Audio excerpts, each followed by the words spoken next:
बिस्मिल्लाहिर्रहमानिर्रहीम। अस्सलामु अलैकुम नाज़रीन मोहतरम, आप देख रहे हैं आज तक न्यूज़ और मैं हूं समी।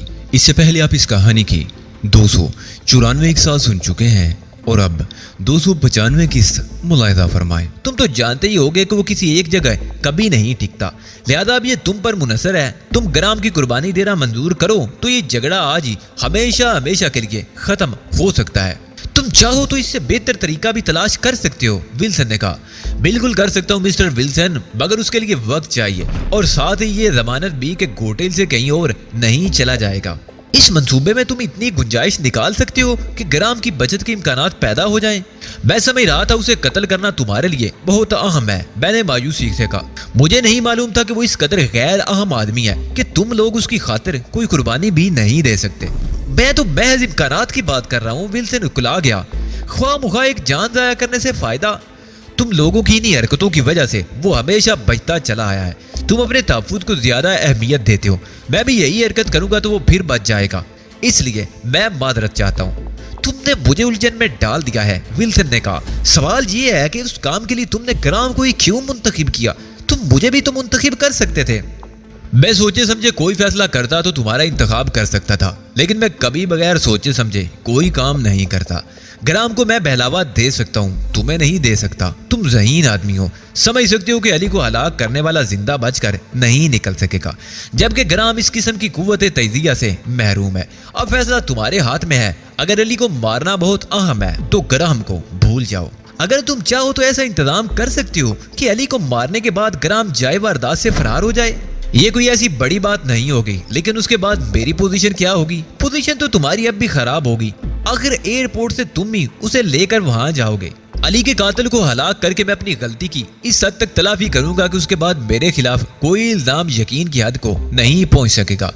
ठीक है मिस्टर डले, विल्सन ने एक तवील सांस ली। मामला इतना अहम है कि मैं इसमें रखना अंदाजी नहीं कर सकता। मुझे हर कीमत पर अली का सर चाहिए। तो अब ये भी तय कर लें कि हमें ग्राम को क्या बताना है। तमाम इंतजामात मुकम्मल थे। मकतूल ड्राइवर की बेवा को भूड पहले ही सारी सूरत-ए-हाल से आगाह कर चुका था और ग्राम को मैंने और विल्सन ने मिलकर यकीन दिलाया था कि उसकी जान को कोई खतरा नहीं है। मेरी लफाजी और विल्सन की तायद के बायस उसे यकीन आ गया कि वो अली यार खान को कत्ल करने में ला मोहल्ला कामयाब हो जाएगा और ये कि अब उसकी राह में कोई रुकावट नहीं रही।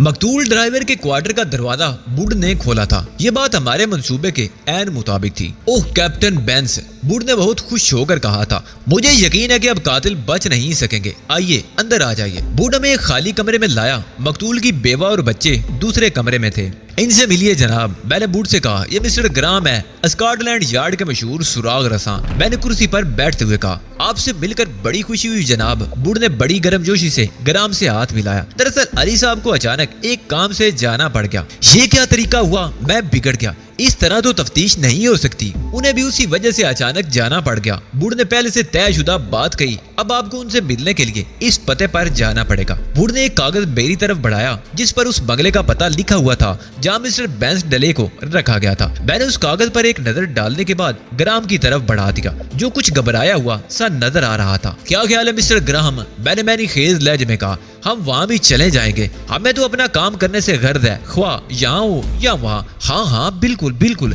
ग्राम ने बुखलाए हुए अंदाज में कहा। तो फिर मकतूल की बेवा से चंद बातें कर लो, अगर जरूरत हुई तो उसे भी साथ ले चलेंगे। ग्राम भी बस इसी शाने उचका कर रह गया। वो कोई सुराग रसां तो था नहीं, उसे तो मेरे इशारों पर नाचना था। मैं दूसरे कमरे में आया जहाँ सिर्फ मकतूल ड्राइवर की बेवा थी। बच्चों को पहले ही घर से हटा दिया गया था। वो मगमूम नजर नहीं आ रही थी, बल्कि बहुत मुतमईन थी। उसके शोर ने एक बड़े मकसद के लिए जान जो कुर्बान कर दी थी। अपने वादे के मुताबिक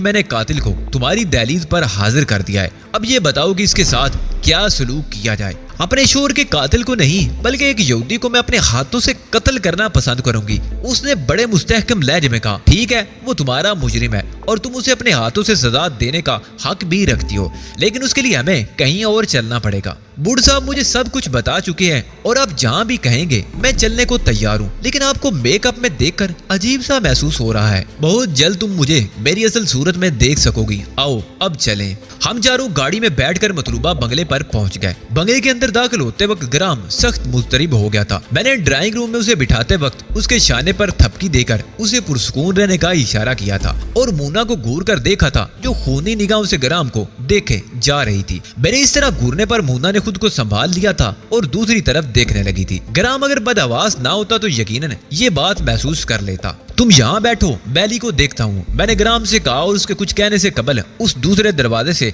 अंदर दाखिल हो गया। बुट ड्राइंग रूम में ही बैठ गया था। मैं तेज तेज कदमों से चलता हुआ उस कमरे में आया जहाँ बेंस मौजूद था। सुबह से उसे शराब नहीं दी गई थी, इसलिए वो पूरे होशो हवास में था। तैयार हो जाओ बेंस, मैंने जल्दी जल्दी अपना मेकअप साफ करते हुए कहा। ग्राम ड्राइंग रूम में मौजूद है, तुम अपना पार्ट प्ले करने के लिए तैयार हो? हाँ, बेंस ने कहा। मुझे पूरी तरह समझा दिया गया है कि मुझे क्या करना है, कोई गड़बड़ मत कर देना, मैंने बेंस को घूरते हुए कहा। मैं ग्राम के साथ चंद मिनट तक खेलूंगा, बेफिक्र रहो, बेंस ने बुरा मान कर कहा। मैं इतना गौदी भी नहीं हूँ।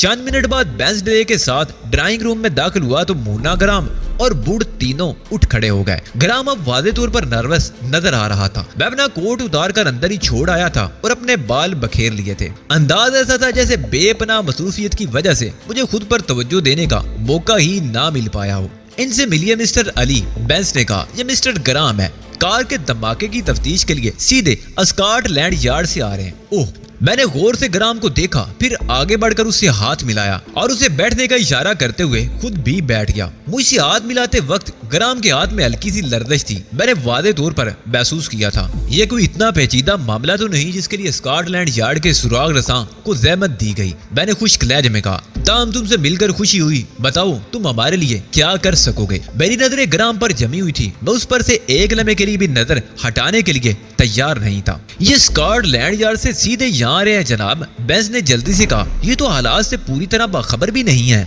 मैंने तो स्कॉटलैंड वालों की बड़ी तारीफें सुनी थी, मैंने तंजिया लहजे में कहा। ये कैसे सुराग रसाएं कि इन्हें अभी तक कुछ भी नहीं मालूम? मेरे तबसरे पर ग्राम पहलू बदल कर रह गया और बेंस ने एक बार फिर दखल अंदाजी की। स्कॉटलैंड यार्ड वाले कोई जादूगर तो नहीं होते जनाब, बेंस ने नाखुशगवार अंदाज में कहा। पहले आप ये बताएं कि वाकयात किस तरह पेश आए थे, उसके बाद ही इस सिलसिले में कुछ कहा जा सकेगा। तुम मुझे वाकिफ हो और ये भी जानते हो कि यहूदी मेरे दुश्मन है, उनका बस चले तो मेरी बोटियां उड़ा कर रख दे। मैं बेंस की बात का जवाब दे रहा था मगर नजरें बदस्तूर ग्राम पर मरकूज थी। कल जो वाकया हुआ उसके पीछे भी किसी यहूदी का हाथ कार फरमा है, लेकिन वो नहीं जानते कि मैं उनके काबू में आने वाला नहीं हूँ। मैंने ओली बाबर्ट जैसे वैश्य को नहीं बख्शा। तुम ओली बाबर्ट से तो वाकिफ हो गए मिस्टर बेंस? हाँ, परसों पहले उसने यही गोटेल में आपका कमरा बम से उड़ाया था। हाँ वही, मैंने इस बात में सारी लाया और तुम तो उससे बहुत अच्छी तरह वाकिफ हो गए मिस्टर ग्राहम। क्यों? मैं क्यों बहुत अच्छी तरह वाकिफ होने लगा? ग्राम ने कहा। उसकी आवाज में खफीफ सी लर्जिश थी। इसलिए कि तुम्हारा ताल्लुक स्कॉटलैंड यार्ड से है, जिनकी मालूमात बहुत वसी होती हैं। हर एक की मालूमात इतनी वसी नहीं होती, ग्राम ने पहलू बदल कर कहा। लेकिन मैं चूंकि फलस्तीन के हक में और इसराइल के खिलाफ हूँ, इसलिए तुम दोनों के बारे में भी बहुत कुछ जानता हूँ। तब तो तुम्हें यह बताने की जरूरत नहीं कि ओली बाबर्ट कितना बड़ा कमीना था। मैंने उसे बार बार ढील दी, कई बार उसकी जान बख्शी, मगर उसकी अकल ठिकाने नहीं आई और अंजाम कार वो शाम में मेरे हाथों मारा गया।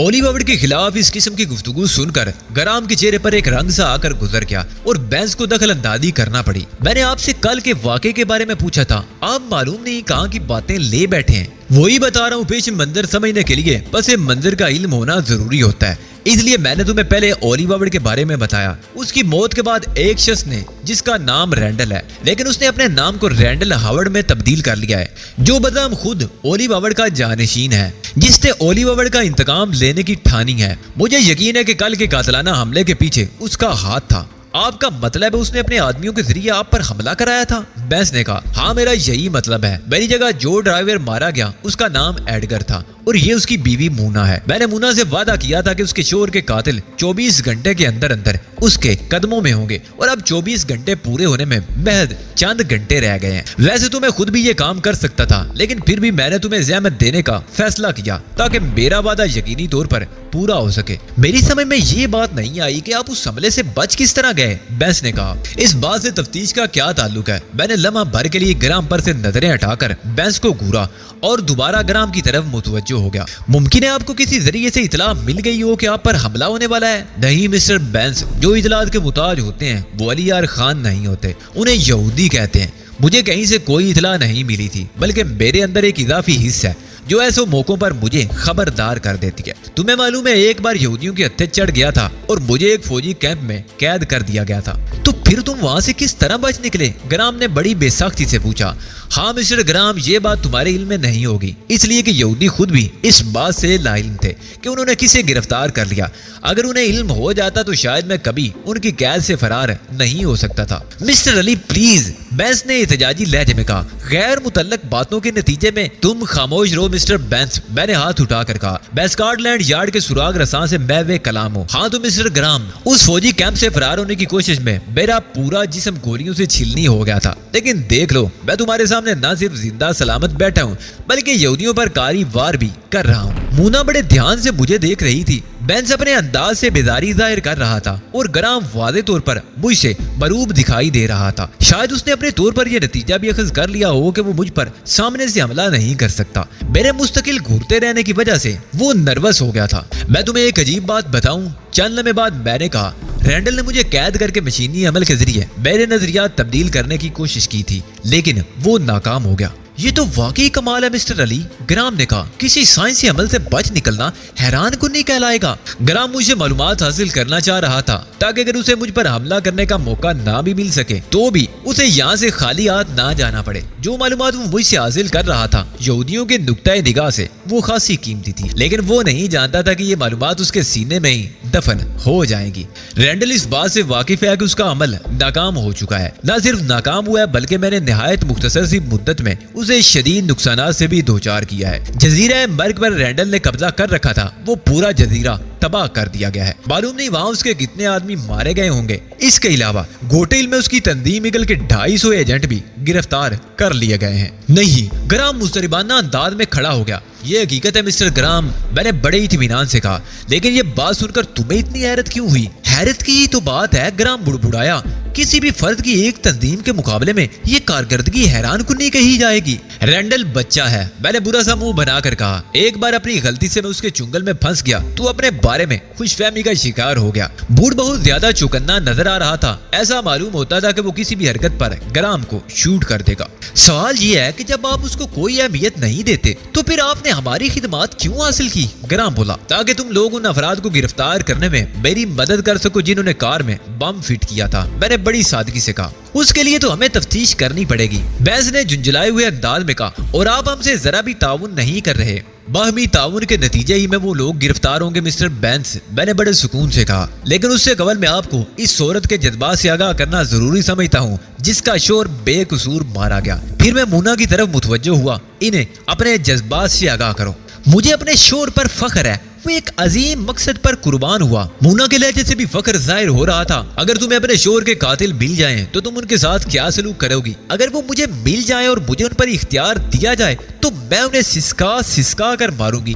इसलिए नहीं कि उन्होंने मेरे शोर की जान ली, बल्कि इसलिए कि वो यहूदी हैं और हर यहूदी उन लाखों मासूम अफराद की बर्बादी का जिम्मेदार है जो अपना वतन होते हुए भी बेवतन हो गए। सुना तुमने मिस्टर बेंस, ये कितनी अजीम औरत है जिसे अपने शोर से ज्यादा मजलूम फलस्तीनियों का दर्द है। ये एक काबिल सताइश जज्बा है, ग्राम ने घबरा कर कहा। लेकिन इस वक्त हमारा ये मौजू नहीं, तुम्हारा नहीं होगा, लेकिन मेरा हर वक्त यही मौजू होता है। कुछ ऐसे बेज़मीर लोग भी होते हैं जो मजलूमों का सौदा कर देते हैं, और एक ये औरत है जिसे अपने शोर के खून से ज्यादा उन मजलूमों से हमदर्दी है। ग्राम ने घबरा कर बेंस की तरफ देखा। उसे डर हुआ होगा कि कहीं मेरी बातों से उसका ज़मीर ना जाग जाए, लेकिन उसे ऐसी कोई अलामत नजर नहीं आ रही थी। हम मुन्ना के जज्बात से आगाह हो गए मिस्टर अली, बेंस बोला। लेकिन इससे मुजरिमों को गिरफ्तार करने में क्या मदद मिलेगी? मुजरिमों को गिरफ्तार करने में तो तुम मेरी मदद करोगे, और तुम क्या समझते हो मैंने तुम्हें तफ्तीश करने के लिए यहाँ बुलाया है? मैंने बेंस पर एक नजर डाली। अगर तुम ये समझ रहे हो तो ये ख्याल अपने जहन से निकाल दो। तो फिर और किस लिए बुलाया है? बेंस ने कहा। उसके लहजे से उलझन जाहिर हो रही थी। वो बहुत अच्छी अदाकारी कर रहा था। मालूम होता है तुम्हारे महकमे को कोई गलतफहमी हो गई है। मैं अपने आदमियों से काम नहीं लेना चाहता, इसलिए तुम्हारे महकमे की खिदमत हासिल की थी, मगर वो शायद ये समझे कि मैं इस मामले में तफ्तीश कराना चाहता हूँ। आपके अंदाजे से ऐसा मालूम होता है आप मुजरिमों से वाकिफ हैं। बेंस ने हैरत से कहा। कुछ ऐसी बात है, मैंने मुस्कुरा कर कहा। यहूदी ख्वाह कितने ही चालाक क्यों ना हो, वो मेरी नजरों से बच नहीं सकते। ग्राम के चेहरे पर मुर्दनी सी छा गई। मेरे अंदाज ने उसके असाब तबाह कर दिए थे। उसकी हालत ऐसे चूहे की सी थी जो किसी बिल्ली के सामने किसी ऐसी जगह फंस गया हो جہاں سے فرار ہونے کا امکان نہ ہو اور بلی اس پر حملہ نہ کر رہی ہو بلکہ اس سے کھیل رہی ہو۔ اس کے پاس امید کی محض ایک کرن یہ خیال تھا کہ ممکن ہے میں مذاق کر رہا ہوں۔ اگر آپ مجرموں سے واقف ہیں تو اسکاٹ لینڈ یارڈ کو زحمت دینے کی کیا ضرورت تھی، گراہم نے کہا۔ محض غلط فہمی کی وجہ سے ایسا ہو گیا مسٹر گراہم، میں نے معذرت خواندہ لہجے میں کہا۔ اگر مجھے شبہ بھی ہو جاتا تو میں انٹیلیجنس والوں کو وضاحت کے ساتھ بتا دیتا کہ میں کیا چاہتا ہوں۔ گراہم کے چہرے پر سکون کے آثار نظر آئے۔ اسے یقین ہو گیا تھا کہ یا تو میں بلف کر رہا ہوں یا پھر کسی غلط فہمی کا شکار ہو گیا ہوں۔ اسے اپنے محفوظ ہونے کا یقین ہوا تو اسے پھر اپنے مشن کا خیال آیا۔ میں اس کی حرکات و سکنات پر گہری نظر رکھے ہوئے تھا۔ کوئی بات نہیں مسٹر علی، گرام نے سکون کا سانس لے کر کہا، کبھی ایسا بھی ہو جاتا ہے، یہاں میری ضرورت نہیں تو میں واپس چلا جاتا ہوں۔ ارے نہیں مسٹر گرام، آپ ہمارے مہمان ہیں، میں آپ کو یوں تو واپس نہیں جانے دوں گا۔ بوڈ ملازم سے کہو کہ مشروب لے آئے۔ گرام نے واپسی کے لیے اصرار کیا مگر میں نے اسے یہ کہہ کر روک دیا کہ وہ ایک خاص مشروب ہے جس کا ذائقہ وہ زندگی بھر نہیں بھولے گا۔ اس کے علاوہ میں آپ کو یہ بھی بتانا چاہتا ہوں کہ میں یہودیوں کو کس طرح شکست دیتا ہوں۔ اب آپ آ ہی گئے ہیں تو میں چاہتا ہوں کہ مجرموں کو گرفتار ہوتے ہوئے بھی دیکھ جائیں۔ میرے لیے یہ تجربہ خاصا خوشگوار ہوگا، واپس جا کر اپنے ساتھیوں کو بتا سکوں گا کہ میں نے مسٹر علی کو کام کرتے دیکھا ہے۔ میرے سر کے لیے یہودی لاکھوں ڈالر بھی خرچ کر سکتے ہیں مسٹر گراہم، لیکن وہ صرف خرچ ہی کر سکتے ہیں، میرا سر حاصل نہیں کر سکتے۔ گراہم پر قیامت گزری ہوگی مگر وہ اس کا اظہار نہیں کر سکتا تھا۔ آخر وہ ایک سراغ رساں تھا جو سرکاری دعوت پر یہاں آیا تھا۔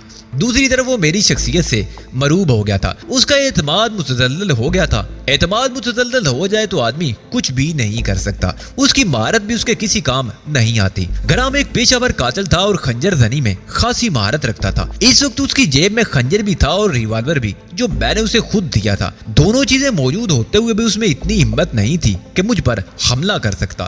اس نے ایک آدھ بار جیب کی طرف ہاتھ لے جانے کی کوشش ضرور کی تھی مگر اس کی ہمت جواب دے گئی تھی۔ غالباً اسے اپنی کامیابی کا یقین نہیں تھا۔ یہودیوں کے لیے میں ویسے بھی کسی ماورائی کردار کی مانند تھا، ایک ایسے شیر کی طرح تھا جس کا شکار کرنے کے دعوے تو سب ہی کرتے ہیں مگر جب جنگل میں شیر کو اپنے مقابل پاتے ہیں تو بڑے بڑے شکاریوں کے حوصلے جواب دے جاتے ہیں۔ چاندی شکاری ایسے ہوتے ہیں جو شیر پر فائر کرنے کی ہمت کر سکتے ہیں، زیادہ تر تو مسحور ہو کر فائر کرنا ہی بھول جاتے ہیں۔ گرام کے لیے میں ایسا یہ ایک شیر تھا، وہ بڑے یقین کے ساتھ یہاں آیا تھا لیکن مجھے سامنے پا کر اس کے یقین کی عمارت زمین بوس ہو گئی تھی۔ ممکن ہے اسے اپنی جان کی فکر لاحق ہو گئی ہو، مجھ پر ناکام حملہ کرنا اس کے لیے اپنی زندگی سے کھیلنے کے مترادف تھا۔ میں نے ابھی تک اس پر سے نظریں نہیں ہٹائیں، شاید وہ انتظار کر رہا تھا کہ میری توجہ کسی اور طرف مبذول ہو تو وہ مجھ پر حملہ کرے۔ بزدل یہودی مجھ پر سامنے سے حملہ کرنے سے گریز کر رہا تھا۔ تمام یہودی ایسے ہی بزدل ہوتے ہیں، حملہ کرنے کے لیے پشت تلاش کرتے ہیں۔ چند ہی منٹ کے اندر اندر ایک ملازم سنہرے رنگ کا شربت لے آیا، اس کا انتظام پہلے ہی کر لیا گیا تھا۔ وہ ملازم کوئی عام شخص نہیں تھا بلکہ حکومت کے خاص محکمے سے تعلق رکھتا تھا اور یہاں بینس ڈیلے کی نگرانی اور حفاظت پر مامور تھا۔ گرام کا گلاس مخصوص تھا جس میں اعصاب سن کرنے والی دوا ملی ہوئی تھی۔ شربت کا پہلا گھونٹ لیتے ہی گرام پر شربت نے اثر کرنا شروع کر دیا۔ بہت خوش ذائقہ شربت ہے، گرام نے کہا۔ شربت کا پہلا اثر یہ ہوتا تھا کہ پینے والا خود کو ہلکا پھلکا محسوس کرنے لگتا تھا۔ یہ خاص مشروب ہے مسٹر گراہم، پورا گلاس پینے کے بعد اس کے اثرات واضح ہوں گے۔ گرام نے سب سے پہلے گلاس خالی کیا۔ کیا ایک گلاس اور نہیں مل سکتا؟ گرام نے کہا۔ 10 منٹ بعد میں نے خیز لہجے میں کہا، صرف 10 منٹ انتظار کر لو، اس کے بعد میں تمہیں شربت میں نہلا دوں گا۔ میں نے ایک سے ایک بڑھیا شراب پی ہے لیکن اس شربت کا سرور ان سب کے نشوں پر حاوی ہے۔ میں جواب میں صرف مسکرا کر رہ گیا۔ جسے وہ شربت سمجھ رہا تھا وہ اعصاب سن کرنے کی ابتدا تھی۔ 10 منٹ کے اندر اندر گرام بالکل ساکت ہو چکا تھا۔ میں نے بینچ کی مدد سے اسے ایک اندرونی کمرے میں منتقل کیا جہاں اسے ایک خاص قسم کی کرسی پر بٹھا کر اس کے ہاتھ پیر جکڑ دیے گئے۔ اب وہ اپنی جگہ سے جنبش بھی نہیں کر سکتا تھا۔ اسے شربت کا اثر زائل کرنے والا انجیکشن لگاؤ، میں نے بوڈ سے کہا اور بوڈ انجیکشن تیار کرنے لگا۔ یہ بے ہوش نہیں ہوا، مونا نے کہا، صرف اس کی قوتیں وقتی طور پر زائل ہو گئی ہیں، ابھی انجیکشن لگے گا تو یہ دوبارہ نارمل ہو جائے گا، پھر تم اس سے انتقام لے سکو گی۔ میں آپ کی شکر گزار ہوں جناب، مونا نے لرزتی ہوئی آواز میں کہا، ورنہ شاید یہ فرار ہو جاتا۔ کار میں بم فٹ کرنے کا کام اس نے تنہا نہیں کیا تھا، اس کا دوسرا ساتھی بھی ہے جس کا نام ولسن ہے۔ اس سے مجھے ایک کام لینا ہے، اس لیے میں فی الحال اسے زندہ رکھنا چاہتا ہوں، لیکن اگر تم اصرار کرو تو میں اسے بھی حاضر کر سکتا ہوں۔ آپ کا کام اب ولیت رکھتا ہے جناب، میرے لیے یہی بہت ہے کہ میں اپنے شوہر کے قاتل کے ٹکڑے اپنے ہاتھوں سے کر سکوں۔ बूढ़े एक सुरही समेत कमरे में दाखिल हुआ और उसने ग्राम के बाजू में इंजेक्शन लगा दिया। मुझे घोटेले रिपोर्टर साहब को मफलूज कर देने वाली कोई दवा इस्तेमाल करके घेरा गया था। आज एक ऐसी दवा के जरिए मैंने तुम्हें बेबस किया है और अब तुम हमेशा के लिए बेबस हो गए हो। मैं तुम्हारे बास की तरह अहमक नहीं हूँ, इसलिए मैं किसी और चक्कर में नहीं पड़ूंगा। सीधा सीधा तुम्हारा सर कलम करूंगा। मेरे साथ धोखा हुआ है, ग्राम ने नईफ सी आवाज में कहा। बेस्ट डिले ने हमें डबल क्रॉस किया है। बहुत अफसोस की बात है मिस्टर बैंस, तुम्हें इन शरीफ आदमियों को इस तरह ब्लैकमेल नहीं करना चाहिए था। मैंने कब इन्हें डबल क्रॉस किया? बैंस ने हैरान होकर कहा। क्यों भाई, मिस्टर बैंस तो इल्जाम तस्लीम ही नहीं कर रहे। मैंने ग्राम से कहा। इसके अलावा किसी और को हमारे बारे में इल्म नहीं था। ग्राम घुर्राया। और तुम देखना इसका कितना बुरा असर होगा। वो तो बाद की बात है ग्राहम, फिलहाल तो तुम अपनी खैर मनाओ। मोना तुमसे निमटने के लिए बेचैन है। जो कुछ तुम कर रहे हो तुम्हें इसका खुमियाजा भुगतना पड़ेगा। तुम एक पूरी तंजीम से नहीं टकरा सकते। उससे पहले भी टकराता रहा हूँ और आइंदा भी टकराता रहूंगा। तुम जैसे मालूम नहीं कितने मुझे धमकियां देते हुए दुनिया से रुखसत हो चुके हैं, मगर मैं वहीं का वही हूँ। मेरा कुछ भी नहीं बिगड़ा। तुम अपनी असल हैसियत में आओ या स्कॉटलैंड यार्ड के सुराग रसां का भेस बदल कर आओ, मेरी सेहत पर कोई असर नहीं पड़ता। मुन्ना, तुम अपनी कार्रवाई शुरू कर सकती हो, लेकिन ख्याल रखना गर्दन से ऊपर का हिस्सा महफूज रहे। इसके कोट की जेब में खंजर मौजूद है। आगे बढ़कर इसकी जेब से खंजर निकालो और अपने इंतकाम की प्यास बुझाओ। मुन्ना आगे बढ़ी। ग्राम ने कुर्सी पर जुम्बश करने की कोशिश की, लेकिन वो कर तो नहीं सकता था। रुक जाओ मुन्ना, अचानक ग्राम दौड़ा, वरना तुम्हारा अंजाम बहुत बुरा होगा। मुन्ना नहीं रुकी। उसके होंठों पर एक सफाक मुस्कुराहट उभर आई थी। इसका फैसला तो वक्त करेगा कि अंजाम किसका बुरा होता है। उसने ग्राम की जेब से खंजर निकालते हुए कहा।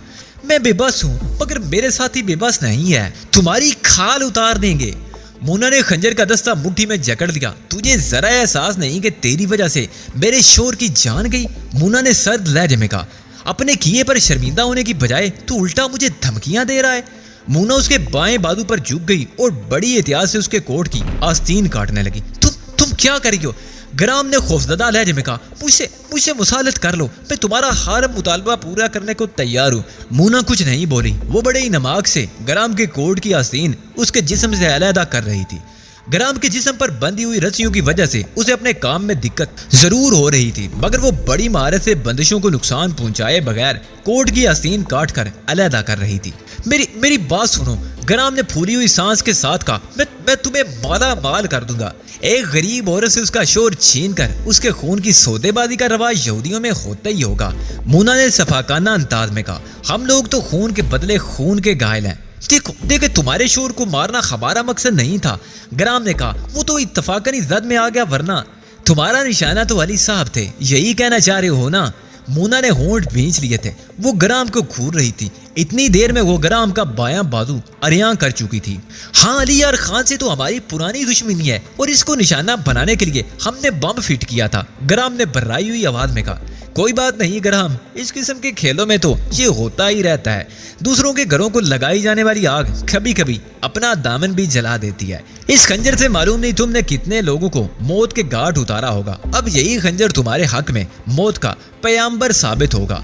मुन्ना ने उसकी आंखों के सामने खंजर लहराया। मैं तुमसे माफी चाहता हूँ। ग्राम हिजानी लहजे में बोला। मुझे माफ कर दो, मुझे माफ कर दो। मुन्ना ने खंजर की नोक उसके गले पर रख दी और ग्राम की आंखें हल्कों से उबल पड़ी। वो इंतहाई खौफजदा हो गया था। मैं तुम्हारी गर्दन में खंजर की नोक नहीं उतार सकती, मुन्ना ने दांत पीस कर कहा, इसलिए कि ये अली की ख्वाहिश है। लेकिन तुम्हारा ये बाजू, मुन्ना ने खंजर की नोक उसकी गर्दन से हटाकर उसके बाजू पर रखते हुए कहा, इस बाजू पर तो मेरा पूरा हक है और मैं अपना ये हक बहुत आहिस्ता आहिस्ता इस्तेमाल करूंगी। उसने खंजर पर हल्का सा दबाव डाला। खंजर की नोक ग्राम के बाजू में उतर गई। ग्राम के मुंह से एक सिसकारी निकली और बाजुओं पर खून की बूंदें उभर आई। ग्राम ने होंठ भींच लिए। तुम्हारी एक सिसकारी से मालूम नहीं कितने मकतूलीन की रूह को सुकून मिलेगा। मोना ने उसके बाजू पर दूसरा चरका लगाते हुए कहा, मेरे अंदर एक आग जल रही है जिसका तकादा ये है कि मैं तेरी एक एक बोटी तेरे जिस्म से अलहदा कर दूं, मगर मैं जल्दबाजी नहीं करूंगी। आज का पूरा दिन मैंने तेरे नाम कर दिया है। ग्राम के चेहरे पर वहशत बरस रही थी। अपना दर्दनाक अंजाम उसकी आंखों में घूम गया था। मैंने एक तवील सांस ली और मुन्ना से बोला, मुझे इजाजत दो मुन्ना बहन, मुझे कुछ जरूरी काम करना है। तुम इसे जितना सिसका सकती हो सिसकाओ, ये इस काबिल है। मैं शाम को आऊंगा, उस वक्त तक बुढ़ اور بینسن تمہارے ساتھ موجود رہیں گے، کیونکہ یہ بہت شفاق تھا۔ اس نے اپنے خنجر سے بہت زیادہ معصوموں کی جان لی تھی۔ یہ نہایت ہی شفاق ہے اور اس کا انجام ایسا ہی ہونا چاہیے۔ اسے بھی پتا تو چلے کہ ان معصوم لوگوں پر کیا بیتی تھی اور ان کو کتنی تکلیف ہوتی تھی۔ ٹھیک ہے مونا بہن، میں جانے لگا ہوں۔ دوپہر کے ٹھیک 1 بجے میں سول لائنز کی کوٹھی نمبر 23 میں بیٹھا ٹرانسمیٹر پر رینڈل سے بات کر رہا تھا۔ میں نے ہر طرح سے اپنا اطمینان کر لیا موشے، میں نے کوڈ ورڈ میں کہا، اور میں اس نتیجے پر پہنچا ہوں کہ مسٹر علی نے جو کچھ بھی کیا مجبوری کے عالم میں کیا ہے۔ کیا تمہیں اس بات پر حیرت نہیں ہوئی کہ تم ٹیرس محل سے صحیح سلامت نکل آئے؟ رینڈل کی پرسکون آواز آئی۔ اس میں حیرت کی کیا بات ہے موشے، میں نے کہا، وہ ہمارے ساتھ مل چکا ہے اور اب جب تک اس عمل کا توڑ نہ کر لیا جائے، نظریات کی تبدیلی کا عمل اس پر کارگر ہو ہی نہیں سکا تھا۔ رینڈل نے میری بات کاٹ کر کہا، آپ کو کوئی غلط فہمی ہوگی ہے جناب، اگر ایسا ہوتا تو وہ مجھے واپس نہ آنے دیتا۔ وہ بہت چالاک آدمی ہے ڈیوڈ، ایک آدمی کے عوض وہ اپنی پوزیشن صاف کرنے کی کوشش کر رہا ہے۔ مجھے بتاؤ کہ جزیرے کی تباہی اور گوٹیل میں اپنے تمام ایجنٹوں کی گرفتاری کو بکیز خانے میں فٹ کروں۔ وہ در حقیقت گر گیا تھا جناب، اس نے مجھے نکیتا سے تنہائی میں ملاقات کا موقع دیا تھا اور نکیتا سے تفصیلی گفتگو کرنے کے بعد میں نے یہ نتیجہ اخذ کیا ہے۔ نکیتا سے تمہاری جو گفتگو ہوئی اس کی تفصیل بتاؤ تاکہ میں خود بھی کسی نتیجے پر پہنچ سکوں۔ آپ کی ہدایت کے مطابق نکیتا سائے کی طرح اس کے ساتھ تھی، لیکن جب وہ لوگ مجھ سے ملنے کے بعد محل واپس پہنچے تو جنرل ٹیرس بے چینی سے ان دونوں کا منتظر تھا۔ اس نے مسٹر علی سے کہا کہ وہ ان سے تنہائی میں کچھ بات کرنا چاہتا ہے، پھر وہ اسے اپنے ساتھ لے گیا اور پھر ان کی واپسی صبح ہوئی تھی اور نکیتا کو گرفتار کر لیا گیا تھا۔ گرفتار ہوتے وقت نکیتا نے مسٹر علی کو آپ کا ایجنٹ ثابت کرنے کی کوشش کی تھی مگر کامیاب نہیں ہوئی۔ یہ نکیتا کی حماقت تھی، رینڈل نے کہا، لیکن اس سے علی کی بے گناہی کہاں ثابت ہوتی ہے؟ میں نے جنرل ٹیرس اور کیتھی برون کی گفتگو سنی ہے جناب، جس سے صاف ظاہر ہوتا ہے کہ مسٹر علی کے کمرے میں غلطی سے ڈیکٹا فون لگا رہ گیا، جس کے ذریعے مسٹر علی اور نکیتا کے درمیان ہونے والی ایسی گفتگو ریکارڈ ہوگی جو ان دونوں کو مجرم ثابت کرتی تھی۔ وہ دونوں شہزادہ سائم کو قتل کرنے کے منصوبے بنا رہے تھے۔ دوسری طرف بدقسمتی سے مسٹر علی کے بریف کیس سے وہ فہرست نکل آئی جو میں نے انہیں فراہم کی تھی۔ اس تمام ملجاوے کی تہ میں تم ہو، رینڈل نے کہا، نہ تم نے وہ فہرست فراہم کی ہوتی اور نہ آج ہمیں فیصلہ کرنے میں دشواری ہوتی۔ میں اپنی غلطی پر شرمندہ ہوں جناب، لیکن مسٹر علی ہمارے لیے بہت زیادہ اہمیت کے حامل ہے۔ میں خوب جانتا ہوں کہ کون کتنا وفادار ہے۔ رینڈل کے لہجے میں طنز تھا جسے میں نے نظر انداز کر دیا۔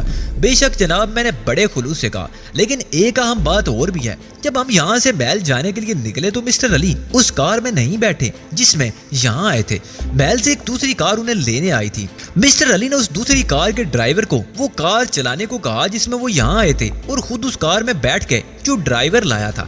اور پھر ایک عجیب بات ہوئی جناب، ڈرائیور نے کار سٹارٹ کی تھی کہ ایک زوردار دھماکے سے کار اٹھ گئی۔ اگر ہم لوگ اس کار میں بیٹھ جاتے تو اس وقت میں آپ کو رپورٹ پیش کرنے کے لیے زندہ نہ ہوتا جناب۔ یہ تو تم بڑی عجیب بات بتا رہے ہو۔ تم نے اس سے اس کار میں نہ بیٹھنے کی وجہ تو پوچھی ہوگی؟ میں نے پوچھا تھا جناب، مگر انہوں نے کہا ایسا محض اتفاقاً ہوا اور تم نے اس کی بات پر یقین کر لیا، رینڈل نے تندیا لہجے میں کہا۔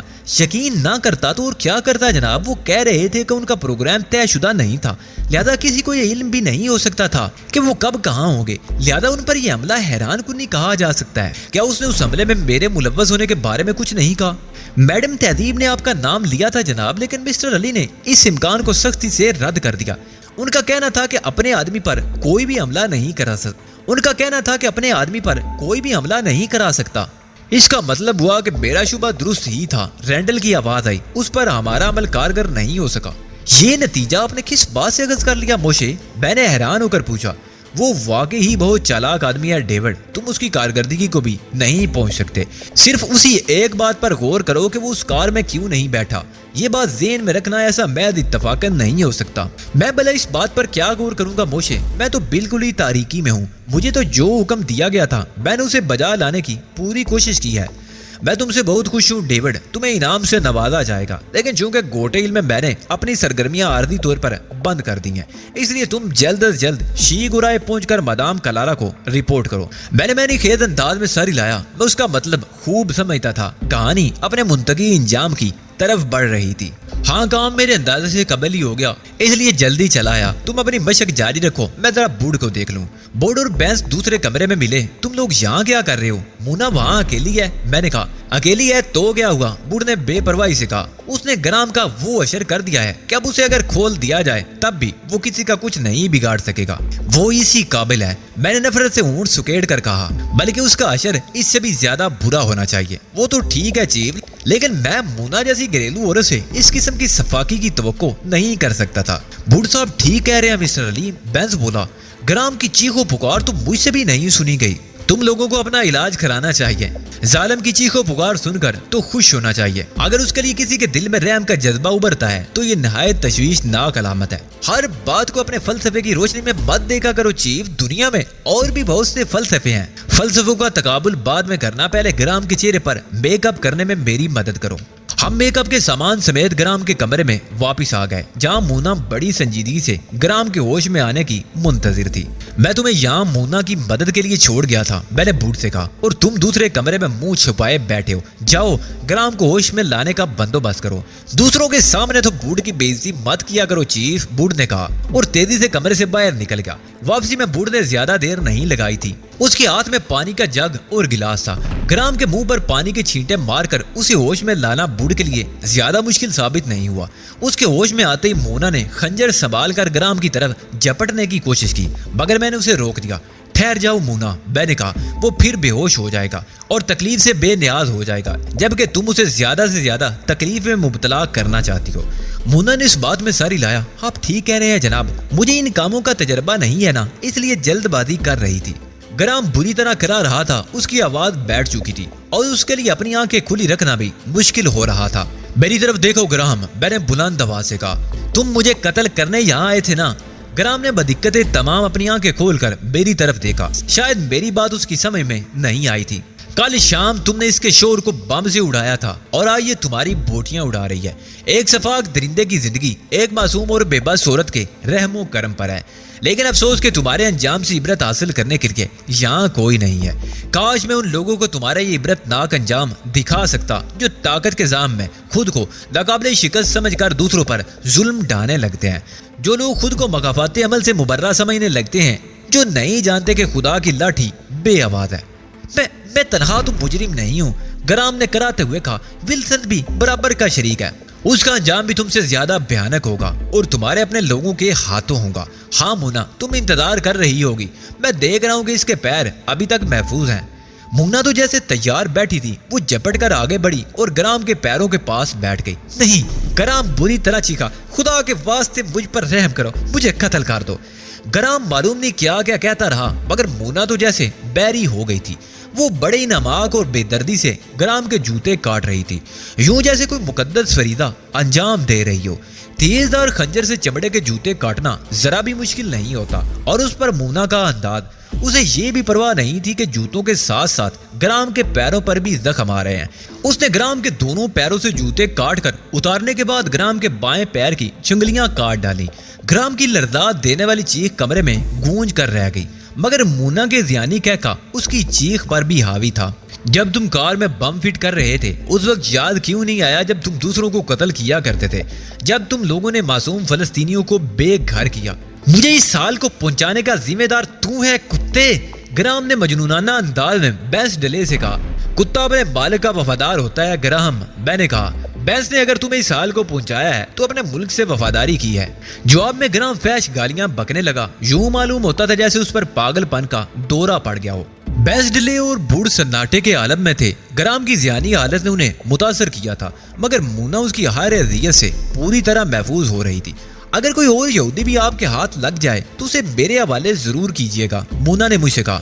نہیں مونا، تم پر بہت ذمہ داریاں ہیں، تمہیں اپنے بچوں کی تعلیم و تربیت پر توجہ دینی ہے، تم ان چکروں سے دور ہی رہو تو بہتر ہے، میں نے کہا، اور مونا بجھ سی گئی۔